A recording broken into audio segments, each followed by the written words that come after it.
नमस्कार सर, मेरा नाम राजू है। काफ़ी सारे इन्वेस्टर पूछते हैं कि फॉरेन फंड में, इंडेक्स फंड में पैसा इन्वेस्ट करें तो ज़्यादा बेहतर हो सकता है क्योंकि वहाँ का कंपनी ज़्यादा ग्रो कर रहा है। तो मैं ये बोलता हूँ कि मान लेते हैं कि ABCD कंपनी है, 100 इंडेक्स फंड में आप इन्वेस्ट करना चाहते हैं, बाहर का कंपनी है, फॉरेन कंपनी है, या XYZ 500 इंडेक्स फंड है, आप वहाँ इन्वेस्ट करना चाहते हैं। मैं ये पूछता हूँ क्यों इन्वेस्ट करना चाहते हैं, तो आप बेहतर अपॉर्चुनिटी देखते हैं, 2% 3% एक्स्ट्रा रिटर्न मिल जाएगा, उसके लिए आप सोचते हैं कि वहाँ पैसा लगा दें। मैं कभी भी इन्वेस्ट नहीं किया हूँ फॉरेन फंड में, इंडेक्स फंड में, कभी भी। मेरा पर्सनल अगर देखा जाए पोर्टफोलियो का 1 रुपया भी ऐसे फंड में नहीं है, ना कभी इन्वेस्टर को मैं रिकमेंड किया हूँ। क्यों नहीं किया हूँ, उसका रीज़न ये है कि मुझे कोई लिख के ये बता सकते हैं कि SBI small cap, mid cap, global fund या कॉन्ट्रा फंड से आने वाले 20 साल में वो फंड ज़्यादा अच्छा रिटर्न दे सकते हैं, या फिर HDFC, ICICI, कोटक का जो स्मॉल कैप, मिड कैप है उससे ज़्यादा रिटर्न हो सकता है। फॉरेन फंड और इंडिया फंड में अगर देखा जाए तो कितने का अंतर हो सकता है, 1 से 2% का आपको एक्स्ट्रा इजाफा मिल जाएगा। लेकिन क्या उसी 1% के लिए हम अपने भारत देश का पैसा फॉरेन कंपनी में लगा दें? एक तो ऐसे ही इकोनॉमी हमारा हालत खस्ता है, तो जो भी बचा खुचा पैसा है वो वहाँ की कंपनी में डालें या अपने कंपनी में डालें। इसको बेहतर समझने के लिए एक चीज़ मैं आपसे पूछूं कि अपने चाचा का दुकान है, वो सत्तू बेचते हैं, मुझे बहुत सत्तू पसंद है, मैं हमेशा इसको खाता हूँ। तो यहाँ चाचा जी का अपना दुकान है, तो सत्तू मुझे पसंद है, फैमिली मेम्बर्स को पसंद है, तो सत्तू अपने चाचा की दुकान से खरीदूँ या बाहर का कोई कंपनी है, बगल का पड़ोसी का कोई दुकान है, वहाँ से जाके खरीदूँ? आप कहेंगे यार राजू जी, सबसे बड़ा दुश्मन तो हमारा चाचा ही है, अपने चाचा की दुकान से क्यों लूँगा, हम तो बाहर से ही लेंगे। हाँ, अगर वो सबसे बड़ा दुश्मन आपका है, आपका चाचा, बगल का चाचा, अपना चाचा सबसे बड़ा दुश्मन आपका है, तो वहाँ से मत लीजिए, बगल के दुकान से लीजिए।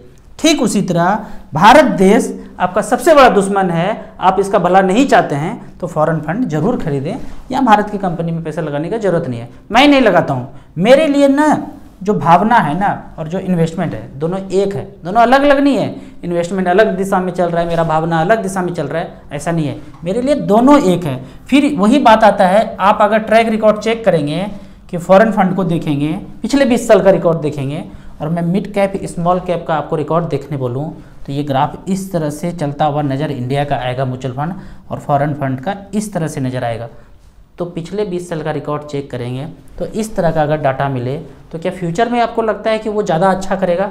अगर तो ज़्यादा अच्छा करेगा तो सोचिए भारत का हालत क्या होगा। वैसे स्थिति में अगर भारत का इकोनॉमी और भी डमाडोल हो तो हम लोगों का कुछ पैसा होगा जो इकोनॉमी को बचाने में कुछ हेल्प करेगा। तो ज़्यादा अच्छा करेगा तो भी अच्छा है, नहीं अच्छा करेगा तो भी अच्छा है कि हम अपने भारत के इकोनॉमी को बचाने के लिए कुछ ना कुछ कंट्रीब्यूट करें। कितना देशभक्ति करते हैं हम सब लोग, हम सबको पता है। तो कुछ पैसे के रूप में कर दें, इकोनॉमी के रूप में कर दें, तो भी हम देश में कुछ ना कुछ कंट्रीब्यूट करते रहेंगे। मैंने जब इन्वेस्ट करना शुरू किया तो इस तरह का डाटा देखा, तो मैं कभी भी फॉरेन फंड में इन्वेस्ट नहीं करता हूँ। एक लाइव रिकॉर्ड देखते हैं कि SBI का, ICICI का, HDFC का ये फंड देखते हैं कि मैंने यहाँ पे लॉगिन किया है starsip.in, बिना लॉगिन किए हुए, बिना मोबाइल नंबर डाले आप ग्राफ को टच करेंगे तो इस तरह का आएगा स्मॉल कैप लास्ट 10 ईयर्स।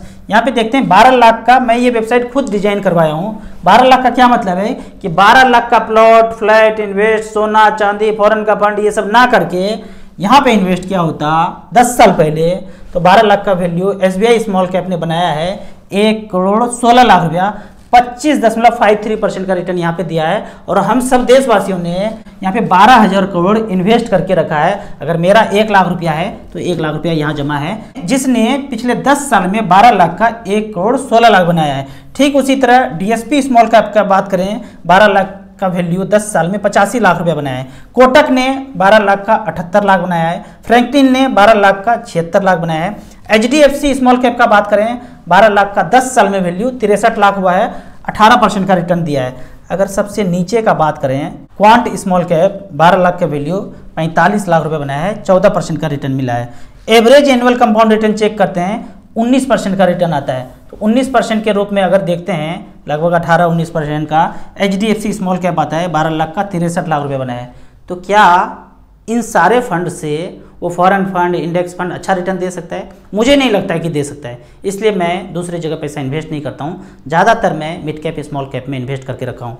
आपको इसी तरह म्यूचुअल फंड के बारे में और कुछ जानना है, इन्वेस्टमेंट के बारे में जानना है, तो इस नंबर पर मुझे व्हाट्सअप कर सकते हैं। आप मुझे अपना एडवाइज़र बनाना चाहते हैं दिए हुए ऐप में रजिस्ट्रेशन करने के बाद हमसे डायरेक्टली जुड़ सकते हैं। आपको वीडियो अच्छा लगे तो लाइक एंड शेयर अपने व्हाट्सएप यूनिवर्सिटी में इसे जरूर करें।